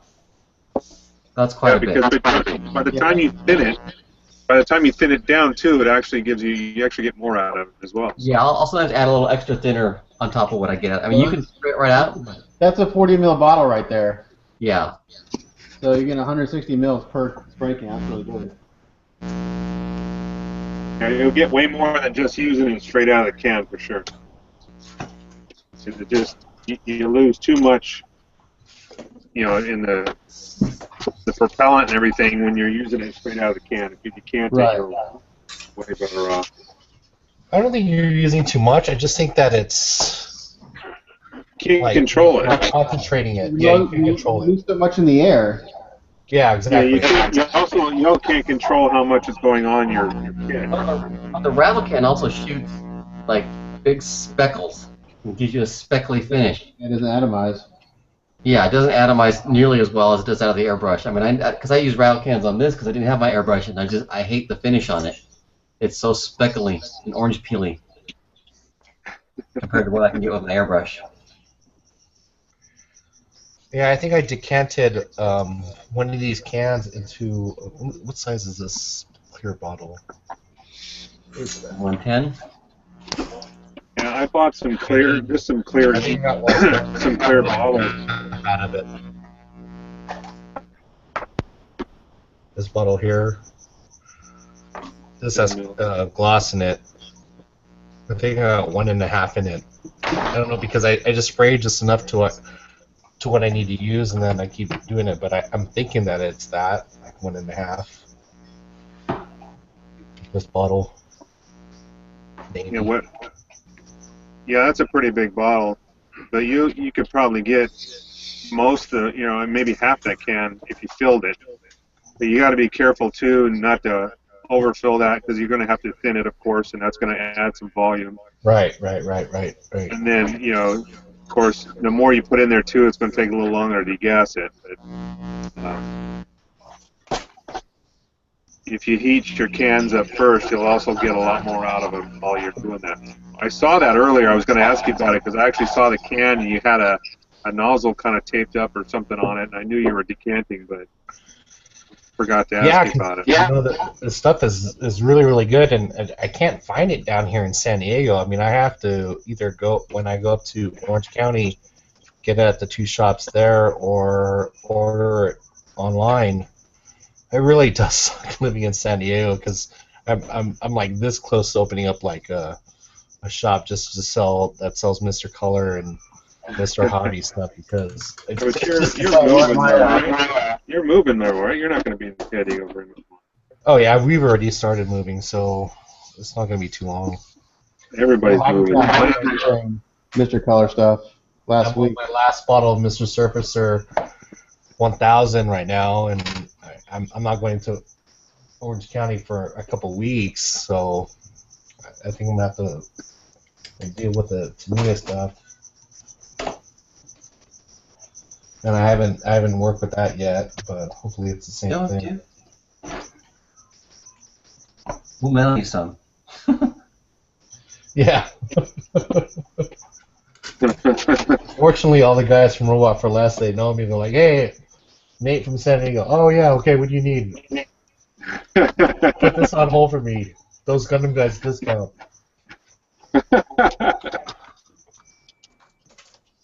You can't beat that. Cannot beat it for sure, man. That's super secret one. Yeah. All right, so I kind of just put this all together, kind of pieced it together here. No. Although I guess you could say it's based off of one, but no. I really want to know more about your shirt that you're wearing. Oh, this is a limited edition, baby. You can get one of these at our show, but you better get there early. And if you show up to the show, you can get the left half of it as well. Yeah.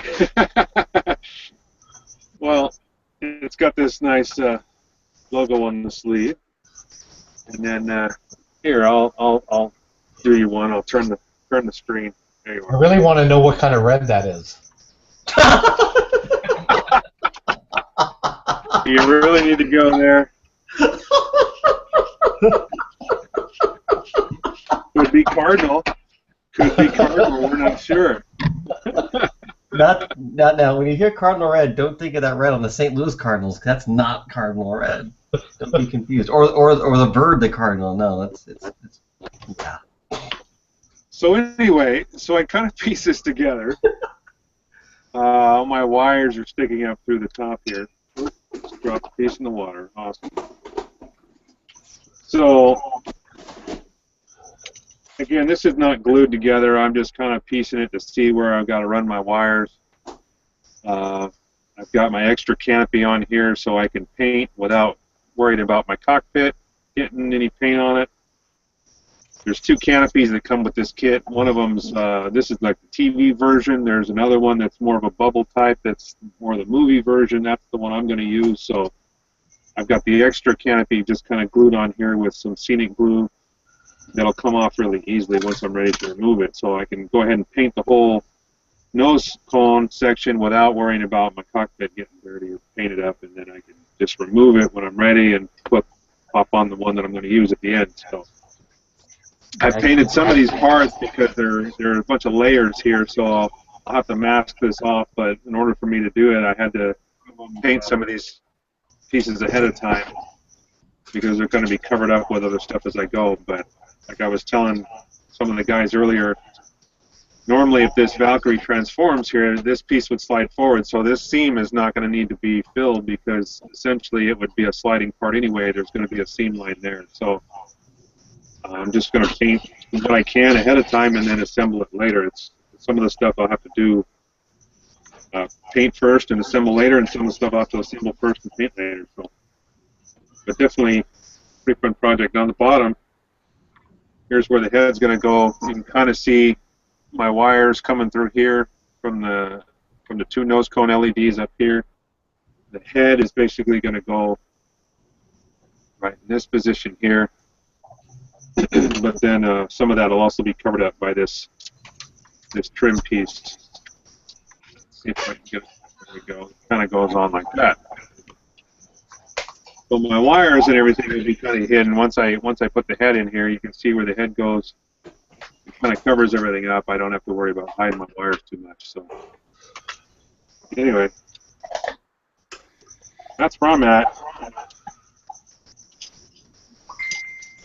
Hey George, just so that you know, I muted you because when you're soldering, it causes interference. Well, that's what it is. Oh yeah, I was wondering who had the feedback. Sorry about that. No problem. That was my phone. I shut it down. No, it's George again. George and his technology.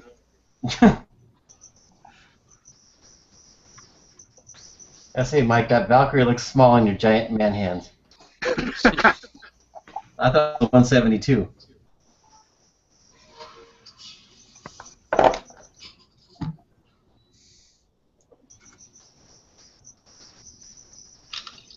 A 148. I said it's the largest I've ever built, but it's still it's pretty big, man. I'm liking this thing so far. As it gets closer to as I'm putting things together and kind of seeing how it's gonna look and how big it is, you can also see some of the pre-shading I've done already. That's what all this looks like, camouflage paint, but it's actually just pre-shading that I've done because I gotta paint. That's what I did here. These are a couple of pieces that I have already painted in panel line. I'm just testing the whole colors to see if they work out well. That's what I like about the Mr. Color stuff. It's spot on as far as the colors Hey, for the kit. work is bitching about something real quick, so I got VPN real quick. I'll be back. All right, Nate.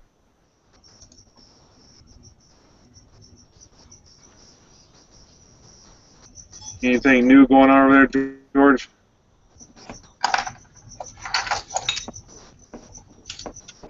Well, my mic was muted for a little while. No, I'm trying to solder this strip onto this piece of wire that I bent to the shape, and it's not working too well. Kind of as I expected, it's just too hard to heat up the mesh enough for the solder to flow onto it. Plus, sometimes things like this don't solder real well anyway. So probably going to go with Plan B and do the super glue. And this is the only bent piece of wire I have so far, so it'd probably make sense to make the second one for the other side of this strip anyway, just so I can get both of them at the same time. Well, at least you've got those pieces there for a nice pattern, so you can make a fit. You mean the plastic pieces? Yeah, you can bend those metal parts to match that. That's basically what I was doing. I was following the contour of the plastic part, kind of one joint at a time, to get the curvature that I needed. I keep messing it up though. I like hold the plastic part backwards and bend it to the wrong curve or something. So it's frustrating that I keep messing that up. But yeah, good progress. I think that one way or another this plan of doing the metal strips is going to work out. Just have to work out the particulars. It can be kind of challenging with those complex curves like that. You gotta. Yeah, well, fortunately the curves are pretty simple. Like there's this bend up here at the top, and that's just a straight bend. Then it does a little bit of curvature here, and then like a 90-degree bend, which is just flat. Another bend, which is kind of flat, little curvature, and then like another 90-degree at the bottom. So there's not like compound curves on it or anything. And it was pretty easy to use this as a template to cut out the mesh as well. I should probably go back to the mesh and measure the width and try to get that uniform because I mean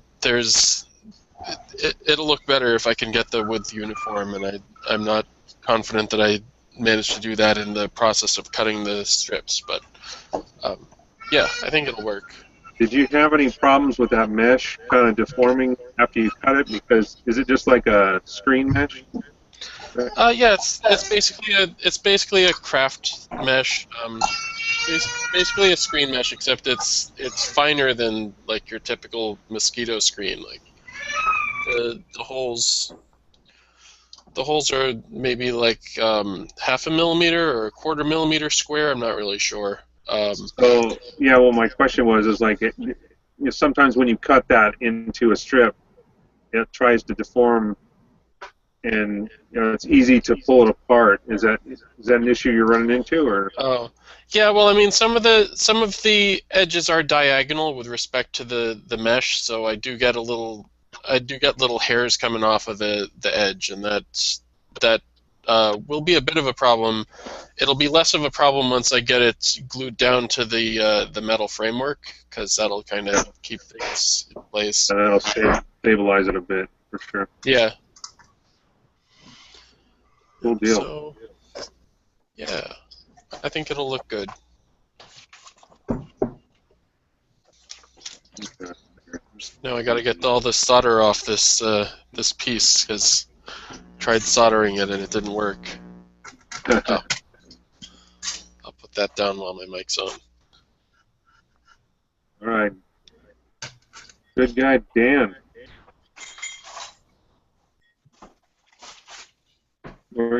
You still doing decals?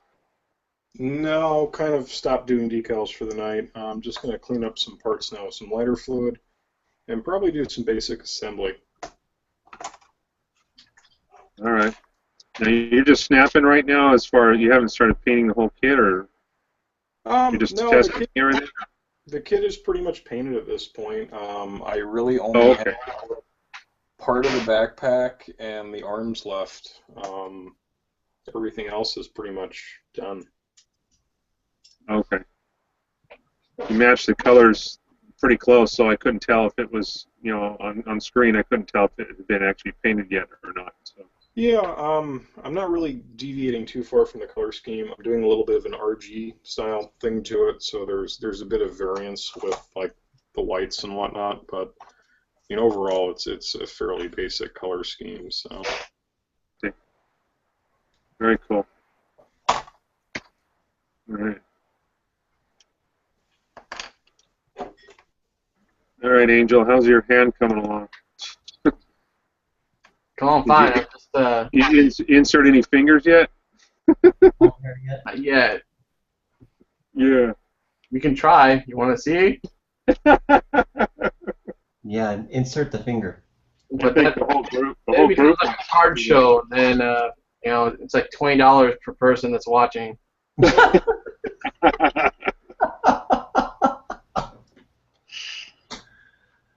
Awesome.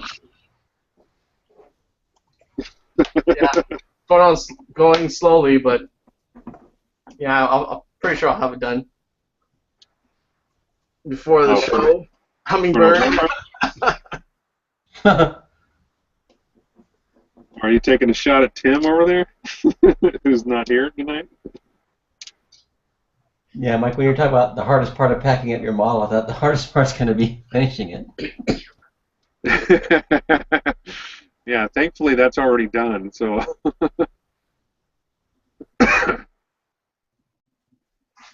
right, we're coming up on 15 minutes left. So, any more questions, George, on the chat line or anything that we might have missed? Oh, he's muted. Yeah, I didn't see anything. Okay.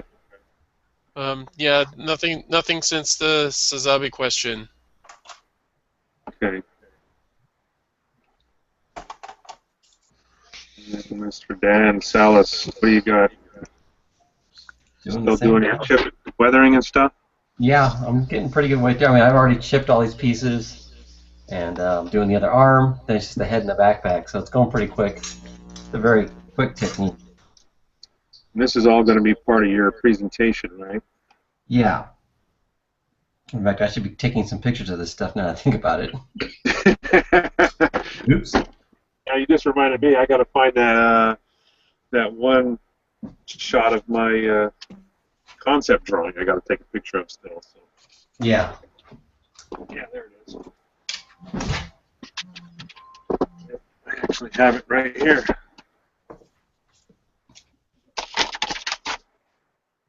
So. My colors. I'll take a picture real quick.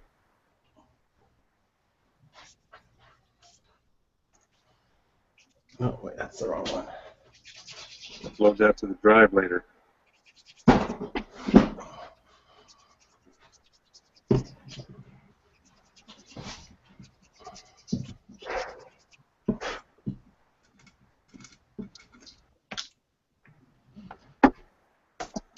Well, anything else exciting going on? I got my room cleaned up. Yeah, I saw that. It's not full of boxes anymore. No more fish tank. Pretty happy about that. You still got all the stack over there to your left, or? Yeah. Until I build the closet to hold my models, they're still going to stay in boxes in the corner. Those are all your unfinished kits, right? So. Well, yeah. Some haven't been started, but yeah. Yeah. Yeah, you snuck a sneak peek into those 2 first-place trophies on top there, too. Oh, yeah. A second ago. You asked me about it. Don't blame me. Orange Con. Yeah, since you officially brought it up. Yeah. Yeah.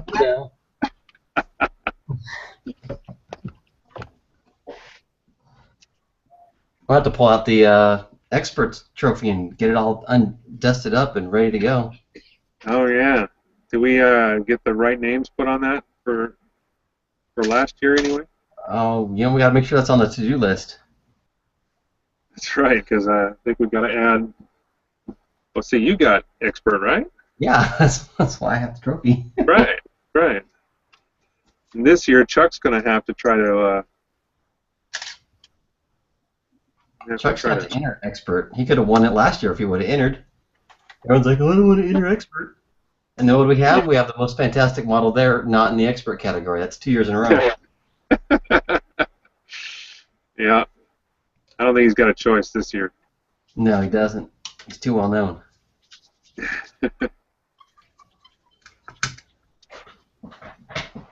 So we have a question. Okay. All right. Someone's asking if we have any spare Master Gundam Darkness Finger hands. Well, I don't own one, so that's a no for me. I don't have one either. No, I've only got the God Gundam. Didn't who was it that had one of those? Did Terry have one? He has the master grade. The guy's looking for 144. Oh. Yeah, that. Or girl. Yeah, no. I don't know who to. Who would have one? Sorry, but I guess the answer to the question is nobody in this room right at the moment.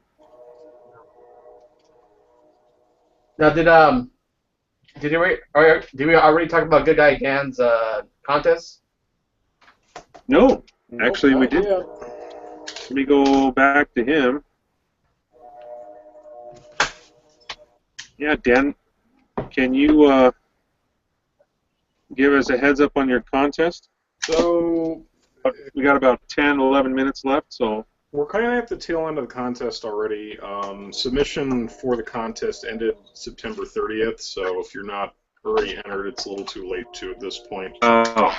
But so what's going on is I do an annual contest, and this year kind of came a little bit later in the year, so I came up with an idea really quickly, and we launched it, and we're kind of running with it. And it's basically I gave people, bare minimum 30 days to submit a kit for a Halloween themed contest. We're doing 3 categories.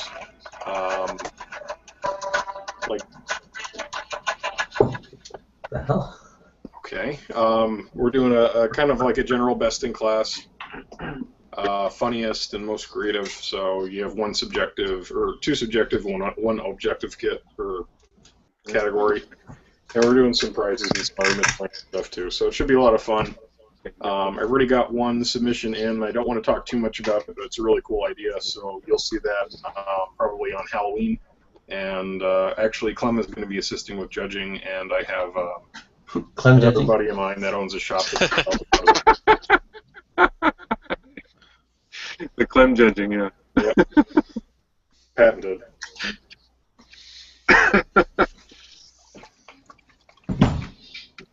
Yeah, who's busy packing right at the moment, so. Is that where he is tonight? Yeah, he's on. He just he showed us earlier what's going on. His workshop has been pretty much gutted almost. A lot of all the tools were off the pegboard and everything, so I don't think he's doing any extensive building anytime soon. Yeah, but kind of look like yours. Yeah, moving sucks, and we all get it. We've all done it. We've all been there. So it sucks. I agree. It sucks. Moving. What? So there's so much sympathy in your voice. My heart is all warm right now. Yeah, oh no, we get it. Whatever. It sucks. Moving does suck. It's like all that stuff you have, and then you got to pack it all up and just unpack it. I mean, you just went through it. You know exactly. Yeah. What And I just moved. I just moved here 4 years ago, so it's not been that Unpacked long. yet? Yeah, we came to a considerably smaller place, so we sold a bunch of stuff before we left. Hmm. Now it lives in dirt, or builds in dirt. Well, my man cave is literally a cave. Yeah, it's pretty awesome. It's under the condo, and there is some dirt in the back, yes, but it is more finished than a lot of these units are. So. But what you're seeing is this is my actual workbench area here. And then I have another room, a small office at the other end of this that I do all my painting in. That's my spray booth. So Maybe I should put some dirt in my room to make it go faster. huh? Maybe I should throw some dirt around my room. It'll help me build faster. You just gotta get your kids to grow older. That's the trick. Let me There's know a how. question. There was a question in the chat room. Uh-oh. I don't know. I What's was the question? actually on a work call, but there's about the Jesta. Did anybody field that question? No. No. So, Building an MG Jesta. Any tips or traps to look out for? Well, I built one. I'm in the middle of actually snapping one. I haven't started painting it or anything yet. I planned on doing a lot of claw plate type modifications to the armor because it's kind of plain. But I don't think so. It's a pretty simple build, Yeah, it's right, simple Nate? to I mean, build. I built the Jesta right after the Rezo that I built, and it was a lot more plain than it was the Rezo, but there was a lot of opportunity for customizing on that Jesta for sure. And I know that after looking online of what people have done with that Jesta, that people have done all kinds of shit with it. They've done desert Jestas, snow Jestas, moon Jestas, all kinds of stuff. So, but as yeah, far as I the think build itself, it's pretty straightforward. right. It's just it goes together like any master grade now. It's just it goes together pretty easy. There's nothing really super complicated about it, as far as I can tell. I mean, I still have. I think I've got just basically the weapons and the backpack left to build on that. But that's something I've been doing at our build gatherings because when I'm working on a project here, I can't really pack it up, especially if I'm painting. So I tend to leave that stuff here, and then I just take a random kit to our build gatherings. And the Jesta is just something I've been doing for the last couple of months. So, but I bought actually. I'm doing this book. While we're on the subject, I know.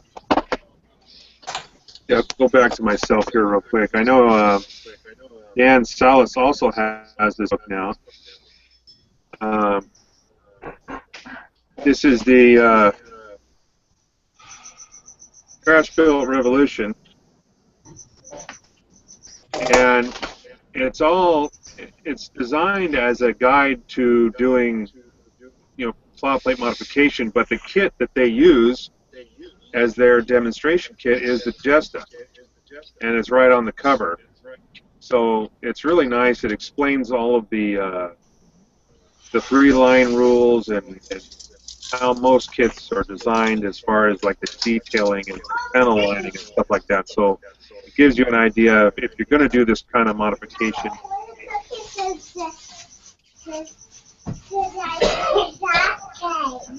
A nice book. I like it. So that was my son. You can find it on Hey, eBay. Mike, bring that to the next build gathering. I'll scan it and we can make it available to everybody. Okay. Why don't they just pay for it like I did? Sucks for them. Yeah. But charge a premium for that. Yeah, that book was like, what, 40, 50 bucks, wasn't it, Dan? Yeah. I don't remember. I ordered it, but they said that they ran out. That's especially because I haven't done anything like that before, so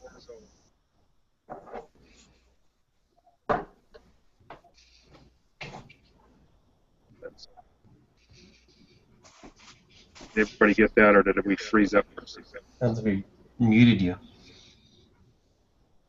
No, I think I froze up for a second.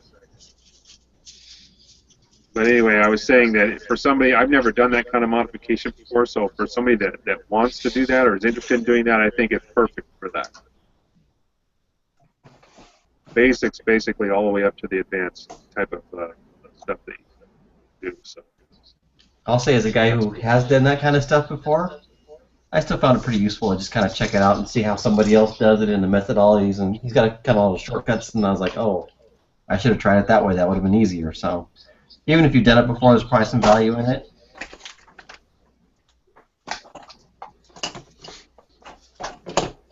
Yeah. All right, we're down to 3 minutes on my clock. Anybody want to do any plugging? Can we go down the line here? Start with Angel. Plugging?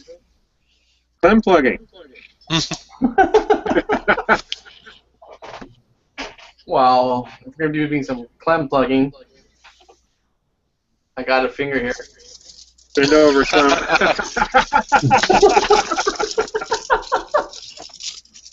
SCGC, November 14th. We pretty much hear us talk about it all the time. Yeah, so if you're in the area or you want to come on down to Southern California, bring your Gundam, enter it, and check out all the other builds. All right. Good guy, Dan. Like usual, I'm going to plug my blog, Gunpla by Good Guy Dan. Also, check out our Gunpla on Reddit. It's a pretty active community of builders, and there's always something fun going on, so just hop on over and take a look. Awesome. All right, Dan, Salas, what do you got? We talked a lot about our contest. Obviously, it's, I think, one of the best Gundam contests in North America. Granted, it's kind of a small group of things to judge against, but we also have a pretty dang awesome raffle. We're going to have at least one perfect grade kit, several master grade kits, some limited edition high grade kits. I'll be donating a couple of those myself. Yeah, isn't there a rumor of some nice perfect grade that might show up? Yes, there is. And there's also going to be live demos with airbrushing. I'm going to do one on this kind of techniques I'm doing now, some weathering techniques, as well as hand painting for those who either don't have the money or don't have the space or don't have the whatever yet to get into airbrushing. And you're going to do one, Mike, on diorama building. So, we're also going to screen some episodes and things like that. So it's a whole day and a whole show. It's not just a contest. So we obviously prefer if you've got something built to bring it down to the contest. But even if not, just come down and check it out. It's a pretty good day. You betcha. All right, George. Bring it up to George here. Go ahead, George. You're up. Hey, chocolate. It's good. And don't bother with that CGMC. That place sucks. And George is now being muted. No, I'm just saying that because I can't go this year, and I'm really bummed out about it. Yeah, George flew across the entire country to come do it. Yep, can't do it this time though. Next time, I guess. All right, Nate, you muted yourself, but you got. I'll unmute myself right now, even though I'm taking shit for work. For those of you that are online right now, go to the show. Even if you're unsure about your skill level, show up. My wife is going to submit something. I have somebody from San Diego Gunpla's wife's going to submit something. So it's all age levels, skill levels, whatever. Just come to the show.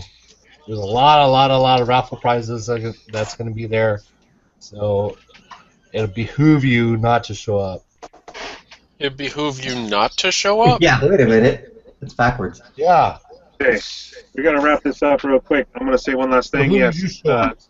Southern California Gundam Model Competition, November 14th. check it out at thosegundamguys.org or our Facebook page. Search Those Gundam Guys. You can see all the information there. You can also bring Valkyrie kits, not just Gundam. We Yeah, take sci-fi, we accept anime, all anime and NECA designs. Bring them all. dog. We'd love to see you all there. Anyway, thanks for watching.